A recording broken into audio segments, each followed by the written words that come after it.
ಪರಪೋಷಕ ಮತ್ತು ಕೊಳೆತಿನಿ ಜೀವಿಗಳ ಬಗ್ಗೆ ತಿಳಿದಿರಬಹುದು.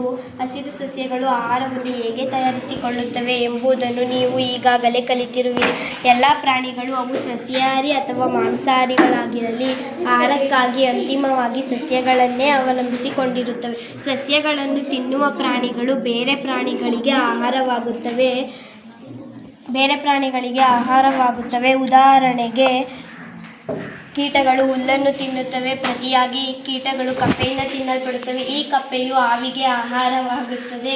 ಇದು ಒಂದು ಆಹಾರ ಸರಪಳಿಯನ್ನು ಉಂಟುಮಾಡುತ್ತದೆ. ಹುಲ್ಲುಗಳನ್ನು ಕೀಟಗಳು ತಿನ್ನುತ್ತವೆ. ಕೀಟಗಳನ್ನು ಕಪ್ಪೆಗಳು ತಿನ್ನುತ್ತವೆ. ಕಪ್ಪೆಗಳನ್ನು ಹಾವುಗಳು ತಿನ್ನುತ್ತವೆ. ಹಾವುಗಳನ್ನು ಹದ್ದುಗಳು ತಿನ್ನುತ್ತವೆ. ಕಾಡಿನಲ್ಲಿ ಅನೇಕ ಆಹಾರ ಸರಪಳಿಗಳನ್ನು ಕಾಣಬಹುದು.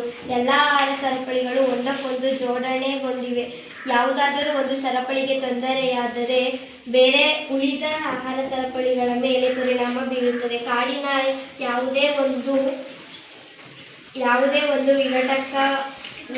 ಘಟಕವನ್ನು ನಾವು ನಾಶ ಮಾಡಿದರೆ, ಉದಾಹರಣೆಗೆ ಮರಗಳು, ಉಳಿದ ಘಟಕಗಳ ಮೇಲೆ ಪ್ರಭಾವ ಬೀರುವ ಪ್ರಾಣಿಗಳ ಅವಶೇಷಗಳನ್ನು ಹ್ಯೂಮಸ್ ಆಗಿ ಪರಿವರ್ತನೆ ಮಾಡುವ ಜೀವಿಗಳನ್ನು ವಿಘಟಕಗಳು ಎನ್ನುವರು. ಈ ಸೂಕ್ಷ್ಮಜೀವಿಗಳು ಕಾಡಿನಲ್ಲಿ ಮುಖ್ಯ ಪಾತ್ರ ವಹಿಸುತ್ತವೆ. ಸಸ್ಯ ಮತ್ತು ಪ್ರಾಣಿಗಳ ದೇಹದ ಪೋಷಕಗಳನ್ನು ಮಣ್ಣಿನಿಂದ ಬಿಡುಗಡೆ ಪೋಷಕಗಳು ಜೀವಂತ ಸಸ್ಯಗಳ ಬೇರುಗಳ ಮೂಲಕ ಮತ್ತೆ ಹೀರಲ್ಪಡುತ್ತವೆ.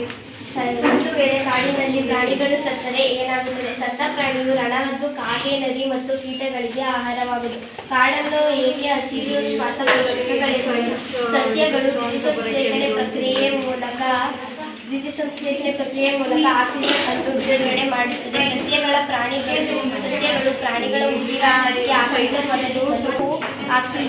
ವಾತಾವರಣದಲ್ಲಿ ಆಕ್ಸಿಜನ್ ಮತ್ತು ಕಾರ್ಬನ್ ಡೈಆಕ್ಸೈಡ್ ಅನ್ನು ಸಮತೋಲ ಕಾಪಾಡುತ್ತದೆ. ಅದಕ್ಕಾಗಿಯೇ ಕಾಡನ್ನು ಹಸಿರು ಶ್ವಾಸಕೋಶ